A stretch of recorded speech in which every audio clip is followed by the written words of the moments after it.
સાણંદની કલહાર villa પાર્ટીમાં દારૂ મહેફિલ, 12 નબીરા ઝડપાયા, પોલીસનું કડક એક્શન. સાણંદના કલહાર બ્લુ એન્ડ ગ્રીન વેબેલા નંબર 358 ખાતે તાજેતરમાં દારૂ પાર્ટી ચાલી રહી હોવાની ગુપ્ત માહિતીના આધારે પોલીસે દરોડા પાડ્યા હતા. પોલીસે રિયલ એસ્ટેટ વ્યવસાય સાથે સંકળાયેલ એક નબીરાના બર્થડે પાર્ટીમાં દારૂની મહેફિલ માણતા 12 યુવકો નબીરાઓને ઝડપી નાખ્યા હતા. વર્તમાન કાયદા મુજબ અમદાવાદ તથા આસપાસના વિસ્તારમાં દારૂના સેવન પર પ્રતિબંધ હોવા છતાં આ વિલ્લામાં ખુલ્લેઆમ દારૂ પીવાની મહેફિલ યોજાઈ હતી. પુરાવા તરીકે દારૂની બોટલો, ગ્લાસ, મ્યુઝિક અને પાર્ટી માટેના અન્ય સામાન પણ પોલીસે જપ્ત કર્યા છે. પોલીસ તપાસના પ્રાથમિક તબક્કામાં બહાર આવ્યું કે આ નબીરા શહેરી ભાવના અને પ્રભાવિત પરિવારના હોવા છતાં કાયદાને અવગણે છે અને ખૂબ જ મોજ મસ્તી કરવા માટે ગુપ્ત પાર્ટીનું આયોજન કર્યું હતું. પોલીસ આગમન પગલે પાર્ટીમાં અફરાતફરી મચી હતી. પીછળ પડેલી વિગતો અનુસાર આ મહેફિલમાં કેટલીક યુવતીઓ પણ હાજર હોવાની ચર્ચાઓ જળવાઈ છે.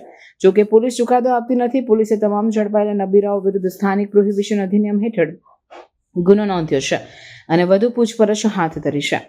પોલીસ અધિકારીઓના જણાવ્યા મુજબ આવા અણઉમદા પાર્ટીઓ પર નિરંતર નજર રાખવામાં આવશે અને કોઈપણ જાતનું અનિશ્ચિત કૃત્ય સહેશે નહીં રાખવામાં આવે.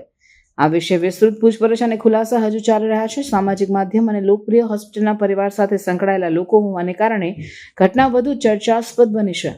પોલીસે જણાવ્યું છે કે શહેરના ઇલીજ લક્ઝરી વસ્તી વિસ્તારોમાં દારૂ અને અપરાધિક પ્રવૃત્તિઓની જાણ કરવામાં ઝડપથી કાર્યવાહી થશે.